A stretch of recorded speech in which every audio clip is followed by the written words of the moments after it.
مهدي أبشر عمر وعانكو أو بحسيدة وويل دلنيراه جامعة وحو كلية علومة كمبيوتر ككبرت مid ka mid ah jaamacadaha ku yaala magaalada Muqdisho. Mahdi waxa uu noolyahay baahiyada gaarka taasoo ay tahana kama aysan hor istaagin inuu ahaado qof faraxsan oo inta badan kaftama waa mucaashaq iyo qof ku wanaagsan inuu la haasawo hablaha hase yeeshee Mahdi waxa uu nala wadaagay qisadan. saaxiibo horta qisas waa jirtaa oo gabadh aniga raadiyay oo waa jirtaa laakiin gabadh inta raadi koor waxaan ku bartay meel la Peace House Soomaaliya inta badan way taqaanaa waxay ku tahay Arizona bay ku taala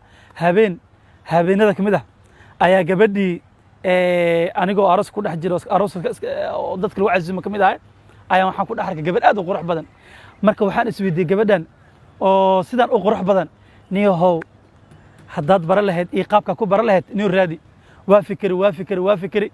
marka gawaarida arooska waa taqaanaa Soomaali dhaqan waxay leedahay 20 gaari 30 gaari banaan kala keenaa marka gawaaridaas mid ka mid ah ayaa raacay marka aniga gaari ma raacin ayada marka weydiisanay saa u daba socday gaariga arooska kii ku xigay aniga lagu talagalay marka inaan raaco ayada marka waxaan ku arkay mid damba inaan raacayso gabadha ka daba tagay wiil ay yimid wuxuu ra saaxiibo maanta caaw dhan waxaa ku arkay inaa gabadha daba socotid niyo maxaa ku qasbay markaas la saaxiibo gabadha waa ka helay quruxle waa maasha Allah aad ay soo jiidatay saas miyahay ana lambarkeeda ku siinaa waa lambarkeeda ii keenay WhatsApp gareystay WhatsApp-keeda arkay sawirkeyga fiirshay in la waa arkay mogtaa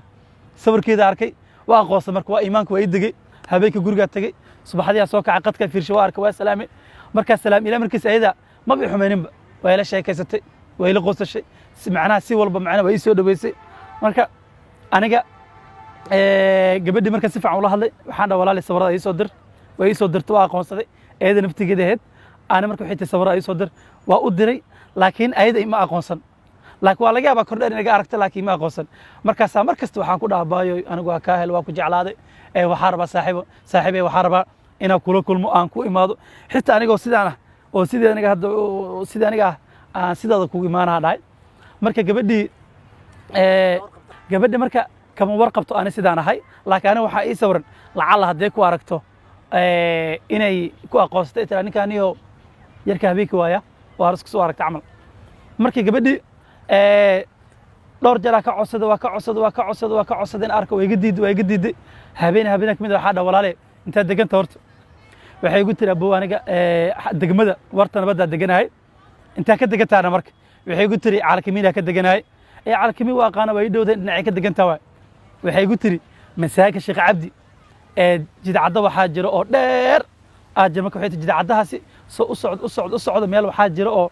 oo la dhaw salax dhabarkiis damba markaan waa aqoonsan karaa salax masaajida ku agyaal marka waxay areas deganaa marka waa weydii okay dhahay marka xal aniga waxa walaal baaro waxa ku deganahay baaro waxa jooga ku dhaw ma ku arko gabadha 2 bilood ku dhawaad oo iga diiday inaan kulano marka dam waxa go'aansaday nin wixii dhacay ha dhaco gabadha sawira ka haysataa waa baxay meel waxa tagay oo dadka oo baritarka maarto wax lagu daabaco wiil oo tago waxa saaxiib sawirka mobilka ugu jiro oo gabadhaas ii soo daabac sawirkan iyuna weynay sawirka marka waa lay weynay ma sha Allah noqday wajigeeda marka la qoonsan karaa mogtaa marka dhiigaas ku yeelay waa xanaaqay anigoo mootadeeda wato waxaan ku soo degtay masaajid Sheekh Cabdi meesha mootada dhigtay waa soo gurguurtay anoo iska dhididay guriga ugu horeeyay masaajid Sheekh Cabdi oo ku yaal oo ka soo horjeedo aan waxa ka bilaabay gagaraacisno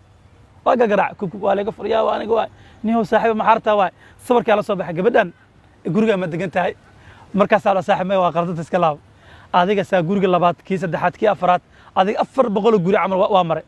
gabadha guriga mid kamid ah ku arkay marka guriga garaacay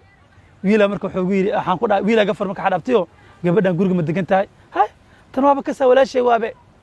marka saa markuu yiri waxa dhawac wiila banaan ku taagan dheh gabadhii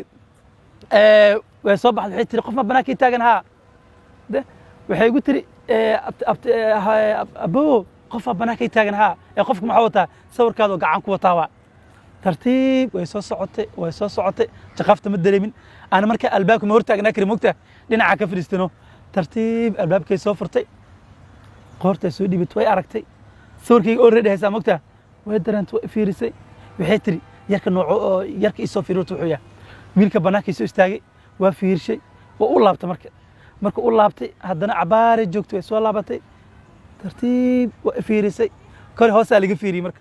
albaabkay soo xirtay marka wiilka waxay ku tiri yarkan xoogaa waa ka cabsanaa jiis waaye waxaana ma dhihi karee ee xaasameeya camal waa tartiib wiilka waa imid xoori abtiyo gabadha gurigaa joogtay way maqan tahay saaka isbitaal xalay isbitaal shiftiya lahayd marka ilaa saaka galabta ay maqantay caawa imaanay marka gurigii 400 markaa maraa oo gabadha soo baraa soo helay oo guriga joogtaa soo helay waa iska sabaray waa iska soo laabtay waa fikirino gabadha marka waxay soo dhacay taqaana quruxdeedii qaabkeedii iyo qaabka wali waayay iyo dadaalkiiga baxa marka hees waxaa jirtay oo qaaday Cabdullaahi Sulfa heestaas waxaa waaye inaa ku ciyaaro waa laga yaabaa codkeeda keeni waa laga yaabaa laakiin ayada marka gabadhaas u qaadi jiray waa ku raaxaysan jirino heesta waxaa waaye jacayl waa dhibaato waa sidaa dhibiildaba ku dhagaayay faraahe holahan ku dhaawacay holahan ku dhagatiray holahan dib ku dhigay ha dhibin naftaadana dhaqaale ha dhibin naftaadana dhaqaale ha dhawaysan caashaqa marka aniga caashaq waa dhawaysan lahay waa goorme marka gabadhaas ay tiraa wiilka bannaanka ma u taagan yahaa inta ay soo dhawayso ee gudaha fadhiisa ay tiraa saaxiibo aniga xataa waa ku jeclaa laakiin xisho dumar ay gu jiray haddii xataa waa laga yaabaa inay saas dhiileed heestaas waa bedel lahay hees waxaa ka dhigi lahay oo farxad aan ka dhigi lahay markaas heesta waxaa ka dhigi lahay oo ama kuguma dhaafeen hadday taadu dheelido jacaylkii dhudhuuntiyo lafaha u dhadhacaye maxaa dhacay dhankaagay u jiiftaa